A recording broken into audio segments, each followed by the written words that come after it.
إلا وأنتم مسلمون. يا أيها الناس اتقوا ربكم الذي خلقكم من نفس واحدة وخلق منها زوجها وبث منهما رجالا كثيرا ونساء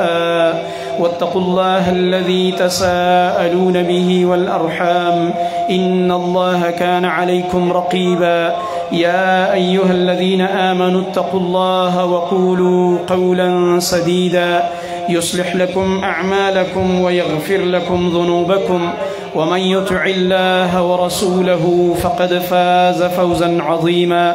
أما بعد فإن خير الحديث كتاب الله وخير الهدي هدي محمد صلى الله عليه وسلم وشر الأمور محدثاتها وكل محدثة بدعة وكل بدعة ضلالة وكل ضلالة في النار. أعوذ بالله السميع العليم من الشيطان الرجيم من همزه ونفخه ونفثه. قل إن صلاتي ونسكي ومحياي ومماتي لله رب العالمين. وقال الله عز وجل فصل لربك وانحر.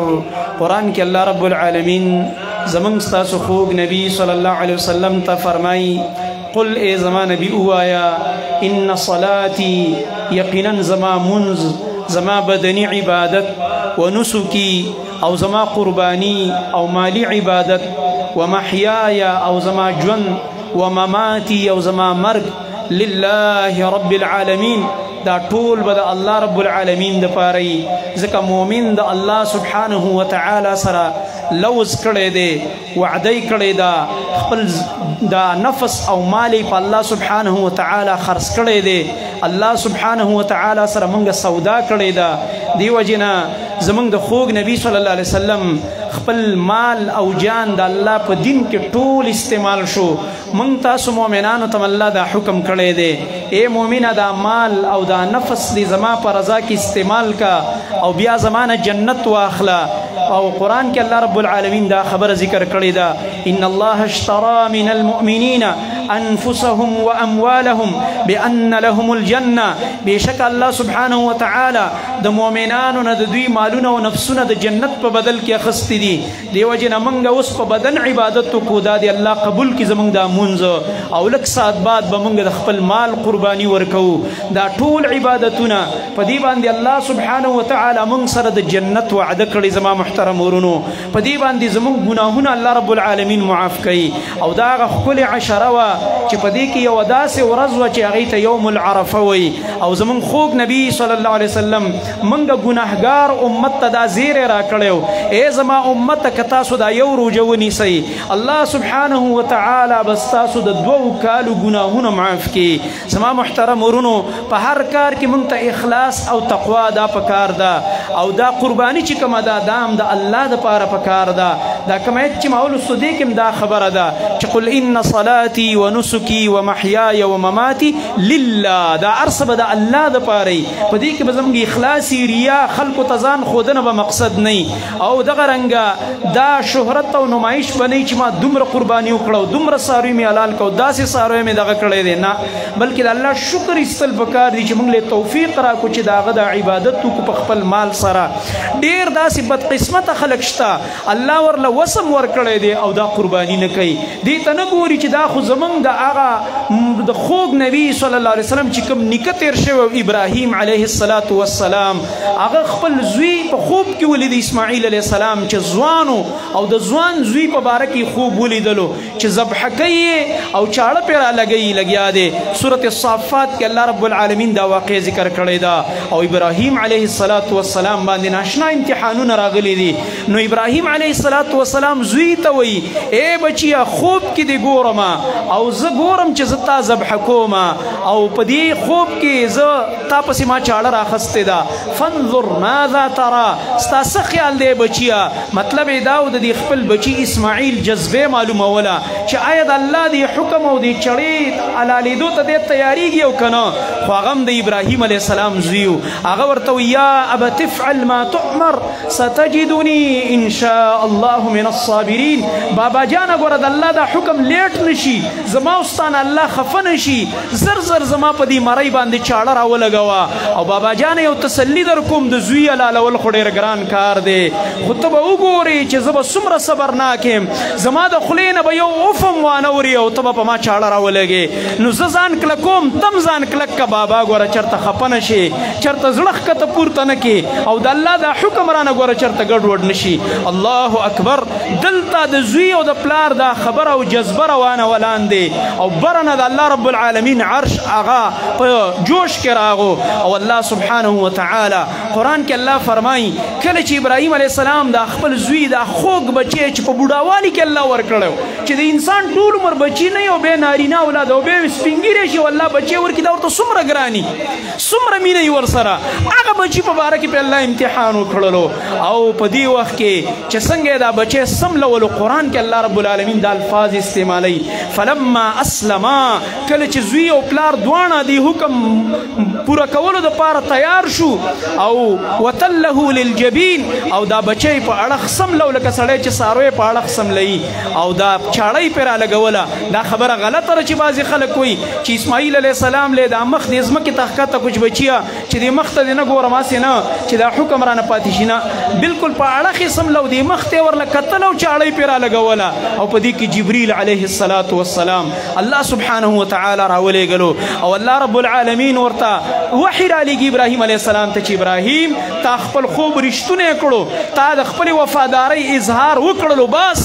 نور اخوا چاړه په بچي رانه کاږې او یو ګړی د ځان سره راوړلو جبریل علیه الصلاة والسلام د جنت نه او وفدیناه بذبح عظیم قرآن کې الله هغې ته لویه ذبح ویلې ده الله فرمایي موږ په فدیه کې ابراهیم علیه السلام له لویه ذبح ورکړه چې د بچي په مقابل کې وه نو لویه ذبح به څنګه نه د غټې قربانۍ په مقابل کې دا قرباني وه دا خبره مې دې دپاره دا پس منظر ذکر کړو واقع خو تاسو ته معلومه ده چې بهی دا یو ډېر لوی قربانۍ په بدل کې دا قرباني په موږ باندې الله سبحانه وتعالی لازمه کړې ده بعضې علماوی سنت ده او بعضې واجب ده او د وجوب دپاره خپل دلایل دي چې نبي صلی الله علیه وسلم هغه صحابي ته امر کړی چې د اختر نه مخکې څاروی ذبح کړی تېره جمعه مې درته هغه حدیث ویلو چې برا ابن عازب رضی الله عنه فرمایي زما ماما ابو برده ابن نیار هغه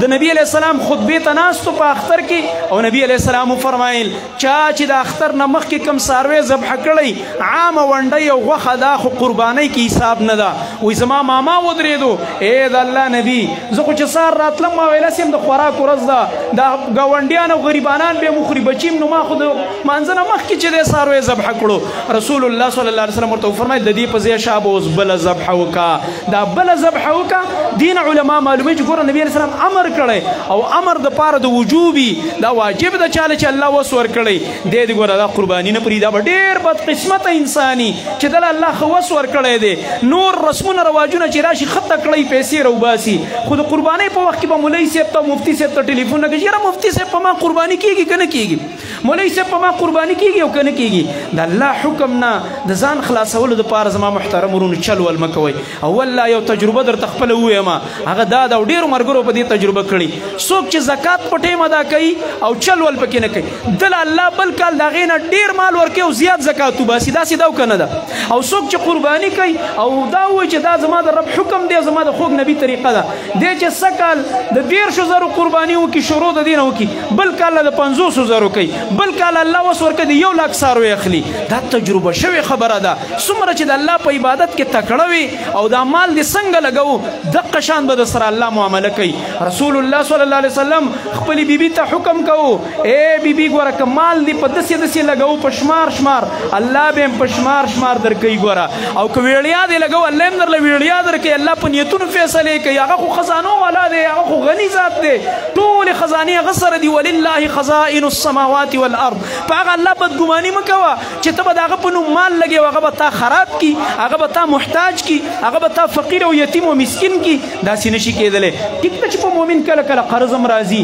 بېروزګار هم شي تاوان هم وکړي وختي امتحان راځي هغې نه انکار نشته خو یاد ساته چې کله مؤمن دی د الله په حکمونو پوره عمل کوونکی هغه امتحان هم د لږ ساتي او هغه امتحان نه هم الله بیا داسې وباسي چې بیا دی ته حیرانی یو لاره پې بنده شوي او د هغه امتحان نه پس پې 10 لارې الله کولاوي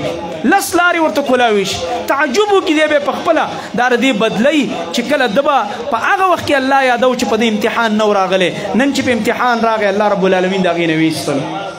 او بل زما محترم ورونو قرآن کې سورة الحج 19 آیت کې الله مونږ ته یو نصیحت کوي الله رب العالمین فرمایي لن ینال الله لحومها ولا دماؤها ولكن يناله التقوى منكم اچره الله تعالی ته ستاسو د دې سارو غوښې نه وررسیږي د دې وینې نه وررسیږي غوښې مونږ خورو وینې په ځمکه بهیږي الله مونږ له یا الله ته مونږ له اجر او ثواب پس راکې الله وایي ستا تقوا ستا د دې زړه کیفیت ستا هغه اخلاص ستا هغه جذبه اجر در لپدې در کومې بنده ولكن يناله التقوى منكم لیکن الله تعالی تاسو تقوا وررسیږي تاسو اخلاص وررسیږي نو موږ له دا پکار ده چې ساروی ذبح کو څنګه چې موږ د الله نوم ولو بسم الله او الله اکبر وایو دغه شان موږ د الله دغه لویواله په دې زړه کې کینو او موږ د اخلاص او په دغه رنګ تقوا په جذبه باندې د قرباني وکړو او بل زما محترم ورونو موږ په دې کې د کونډو رنډو د محتاجو گاونډیانو د یتیمانانو د غریبانانو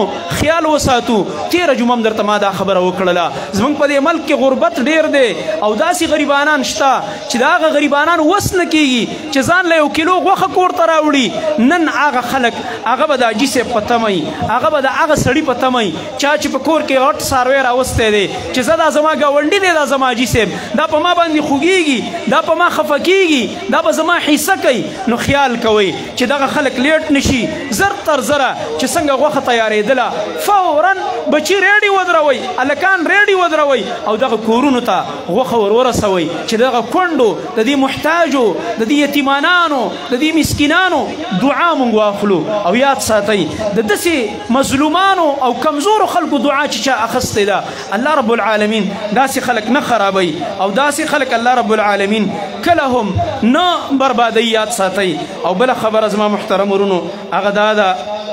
چې د اختر په دې موقعو کې دا تیر اختر کې ما دا خبره کړې وه ډېر مسلمانان دې مقبرو ته رواني دا کار ناروا دی د اختر په ورځ به سړی غمونه نه راتازه کوي او بل زما محترم ورونو د ګرمۍ موسم هم دی او د اختر خوشحالي هم ده او چوټیان هم دي خامخا هر ملګری به چکر وهي یو نصیحت دی هلکانو ته اخره کې کوم هغه ده چې نوجوانانو ورونو هر ځای ته چې ځئ په چکر باندې تاسو الله او رسول نه یې منع کړي زموږ دین کې رهبانیت نشته چې بس ګوټ کې به ناست یې والله الله به کې نه چکر وهي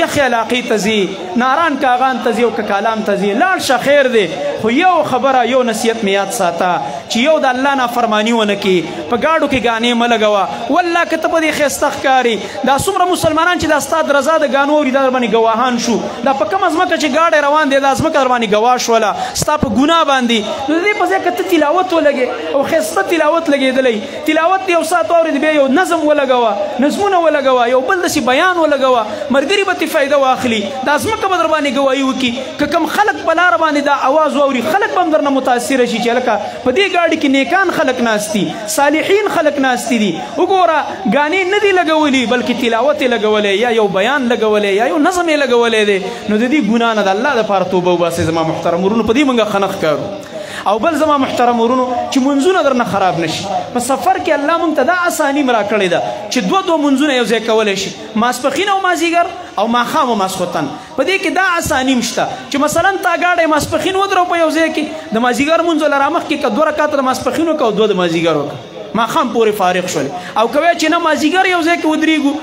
ماسپښین مونځ ورته پرېږده مازدیګر یو ځای کې ودرېږه اول به د ماسپښین 2 رکعتو کې بیا د مازدیګر دا اساني موږ له شریعت راکړ دغه شان ماښام او ماسخوتن هم جمع کولی شي په سفر کې جمع بین الصلاتین هم جایز ده موږ سره الله ډېره نرمي کړې په دې باب کې خو د الله د رضا دپاره د دې نافرمانو نه موږ او تاسو ځان وساتو او بل دې ورځو کې تکبیرات ویل دي دا تکبیرات په دې 13 عشره کې هم ویلو صحابو په بازار کې هم ویل په خپل کور کې په بستره باندې یوازې منځونو نه بعد نه هر ټیم دا ویل پکار دي او دا اصل کې خو پرون یوم النحر او د قربانۍ ورځ نن ایام التشریق د نن نه شروع دي 11مه 12مه 14مه 14مې ذوالحجې پورې مازدیګره پورې به دا تکبیرات چې دي دا ویلی کېږي زما محترم ورونو نو په دې باندې عمل پکار دی او اخره کې دې ملګرو درخواست کړی دی چې څه کسان بیماران دي یو خو زمونږ نوجوان ملګری دی نوجوان رور عثمان بی د امي عبدالحکیم صاحب زوی دی بیمار دی په اخلاص سره ولا دعا غواړي چې الله رب العالمین شفای کامله ورکړي الله دې روغ صحت ورله ورکړي ځواني ده الله دې د خپلې بندګۍ دپاره روغ جوړ کړي او بل زمونږ یو ملګری دی وایي حاجي عاقل صاحب په جیل کې دی وایي دعا ورله وغواړئ دا چې هر څوک دی موږ خو یې نه پېژنو الله رب العالمین دې خپل اهل ته روغ جوړه په خوشحالۍ باندې راولي او بل حاجي ناصر صاحب بیمار دی زموږ د کاکشالو چې کوم ملګري دي تېره جمعه موږ دعا ورله غوښتې وه عارف حاجي صاحب دی حنظله بی دی عرفان دی د هغې والد صاحب دی نور ډېر ملګري دي زموږ داسې خویندې به ورونه به بیماران به زما والده صاحب هم بیماره ده ټولو بیمارانو ته دعا کوو الله رب العالمین دې ورله روغ صحت ورکړي د خپلې بندګۍ او د خپل عبادت دپاره او الله سبحانه وتعالی دې موږ تاسو له د داسې اعمالو توفیق راکړي چې رب العالمین زموږ نه رضا شي او موږ د هغه د رحمت او د هغه د رضا مستحق وګرځو او الله سبحانه وتعالی دې زموږ ستاسو له ټولو د قربانیانې قبوله کړي الله رب العالمین دې زموږ د ملک نه دا غربتونه ختم کړي الله رب العالمین دې په ټول عالم اسلام کې امن او امان قایم کړي څومره مسلمانان چې حج له تللي دي سږ کال عمرې وکړلې حجونه یې وکړه الله رب العالمین دې ټولو حجونه قبول کړي الله دې د دوی حجونه حج مبرور وګرځوي د هر چا حج او الله رب العالمین دې خپلو کورونو ته داسې راواپس کړي د حج نه څنګه چې نبي صلی الله علیه وسلم فرمایي چې په حج سره ګناهونه داسې معاف شي لکه انسان چې د مور نه پیدا شوی نن او هیڅ ګناه یې نه الله رب العالمین دې هغه ټول ورونو او خویندو د حجونه قبول کړي څومره مسلمانان چې حج له تلي الله دې بار بار توفیق ورکړي چې لاړ شي چې کوم نه دي تلي الله رب العالمین دې ټولو له توفیق ورکړي چې د الله حرم ته لاړ شي سبحانك اللهم وبحمدك أشهد أن لا إله إلا أنت أستغفرك وأتوب إليك تقبل الله منا ومنكم صالح الأعمال جزاكم الله